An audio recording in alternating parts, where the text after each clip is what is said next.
Hi, how are you? Hope you had a great week. So today's video is only slightly shorter, and it's really starting to develop. So now that we've gone through the washes, we went through a flat, graded and a variegated.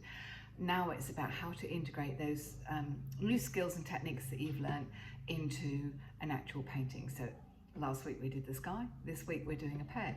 So it's about, okay, how and where do we start? What colours do we start with? What do we do first, and how do we develop it into a three-dimensional image on our page?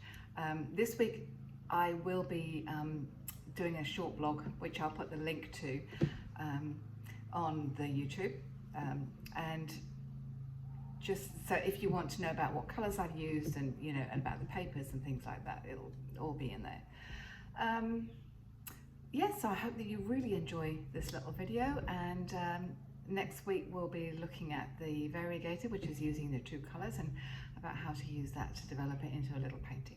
So I hope you have a really great week, and I will see you all next week. Thank you very much. So hi, it's Jo. We're going to work on the second of our videos about washes. Today we're doing a graded wash. Now I am going to be using a bit of a mix of colours, but you could easily do this with one single colour. So we're going to be doing a pear, which I've already drawn up. Okay, now fruit is a really good subject to start with when you're learning to paint, because we're very familiar with it. It's usually fairly simple in shape, and you could easily do this with one green. So we're going to start. So I've already got my palette all ready to go.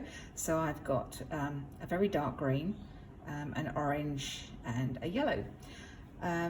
So what I'm going to do is I'm actually going to make a little blog at the end of it, which I'll put the link in to YouTube, because the colours are unpronounceable, the names. So rather than try and make a complete hash of it, I'll just write them down for you.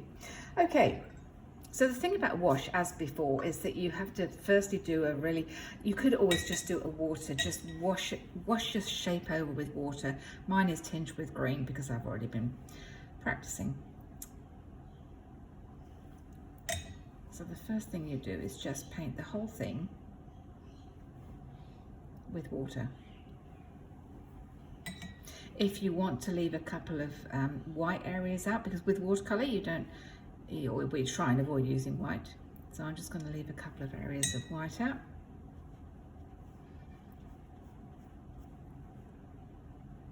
Always be quite careful when you're painting, and use your brush carefully just to go around your pencil marks, because you take a lot of effort to draw something. So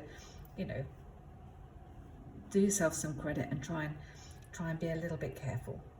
Okay, so we've got to that stage, so we've just painted it all in water. Now if you remember back to when we did our washes, the whole point about a graded wash is that you start off on one side, either the top or the bottom or wherever, with a much stronger colour, and we're going to grade it across. We're actually going to start on the side and we're going to work across.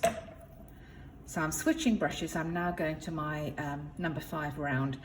I'm actually going to make it a little bit stronger. So this is a fantastic colour. It's Australian dark leaf green, a touch of the orange and a little bit of this yellow.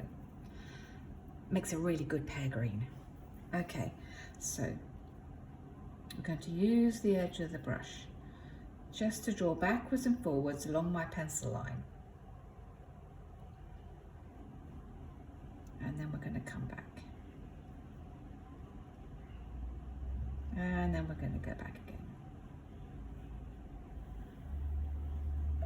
So if you recall, it is about sort of going backwards and forwards and just adjusting. We're going to be adjusting the strength of the paint, so it will be getting a little bit weaker now.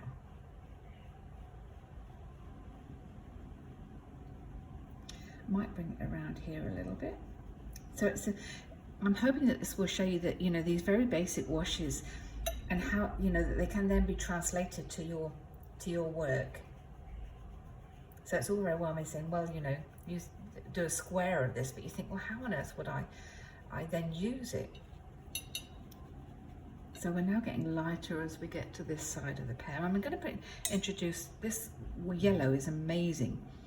So when you put more water on it, it goes brighter. See how bright that is? So we're just going to introduce a little bit of that down there. Because you know how pears are that really beautiful green. And you see, because I've wet the base, you can see I don't really have to do very much. It just spreads beautifully by itself. And I'm going to bring a little bit of that yellow down there.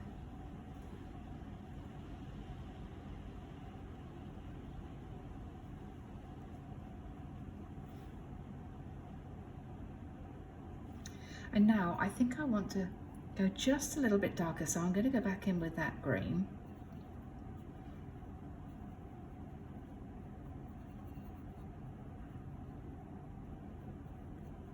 So it's a mixture of the green and the orange. It's still wet, so I'm just going to put a little bit, almost like the shadow colour, down there.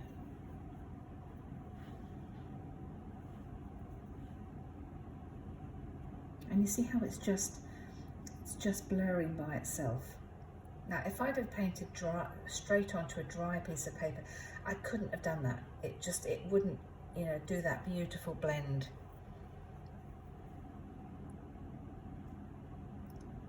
That I've got there. I might just touch a little bit round there. Okay, but you can see how simple that is, just a very simple wash and just adding a couple of colours. Now I'm just going to put a little bit of the stalk in,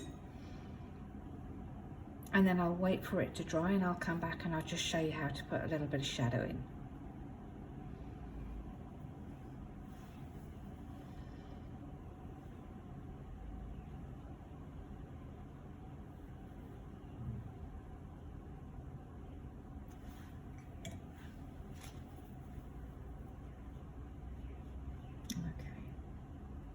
I'm going to leave that, because it's still wet, just leave a tiny fine line there.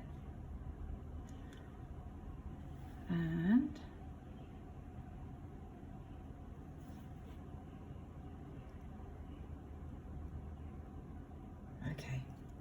okay, I'm going to leave it there and I'll come back in a minute once it's all dry, because you can't, if I tried to paint shadow below it now, it would just bleed into my beautiful green. I don't want that to happen. So I'll see you in a minute. Okay, I tested it, it's dry. All right, so this time I'm going to use a bit of Payne's Grey. It's always really good to have a piece of scrap paper to test your colours on. So Payne's Grey is a beautiful colour and really useful for mixing, for, you know, adding things to. And then we've got a vibrant cadmium red. I think it's cadmium red hue actually, but anyway. And what I'm going to do is I'm going to mix those two colours for my shadow. The reason I'm introducing red is because it is the complementary colour to green. So it does help show up the green. It helps, you know, it helps make a more interesting picture than, I mean, you would never do grey as a shadow because that's really boring. But if you put a hint of another colour in it, it gets really, it's far more interesting. So just as before, we're going to use another wash. So again, we're just going to take our brush around. We want it to be really nice and soft, our shadow. So again, it's just about really carefully going around your subject.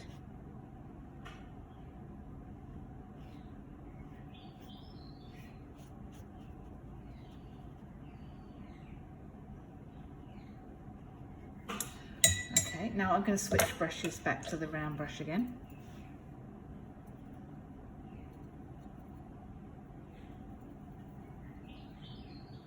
I've probably got more Payne's Grey than red in there.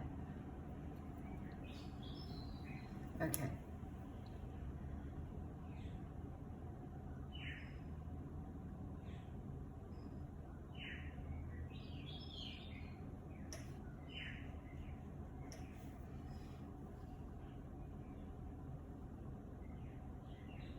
But you can see how when you wet it first, it's so much easier to work with.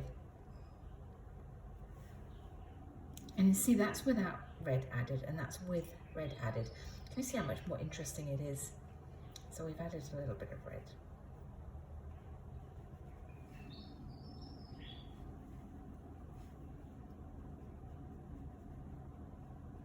It's always good to experiment with colours and see what works. So we're just going to do a little shadow underneath.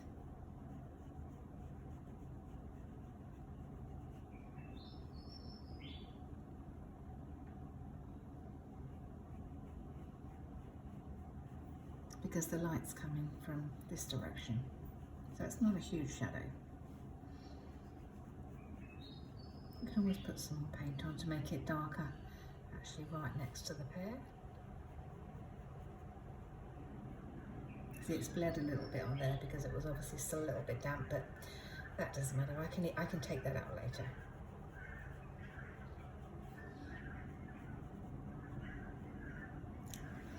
Okay, that's it, the pear with shadow. And there you go, and I hope you like that little demonstration on how that you can actually begin to use the washes that you're learning to make little paintings for yourself and to actually learn and increase your skill levels and your knowledge. Well, thanks very much. Have a great week, and I'll put the link to the blog into YouTube. Thanks very much. Have a great week. Bye.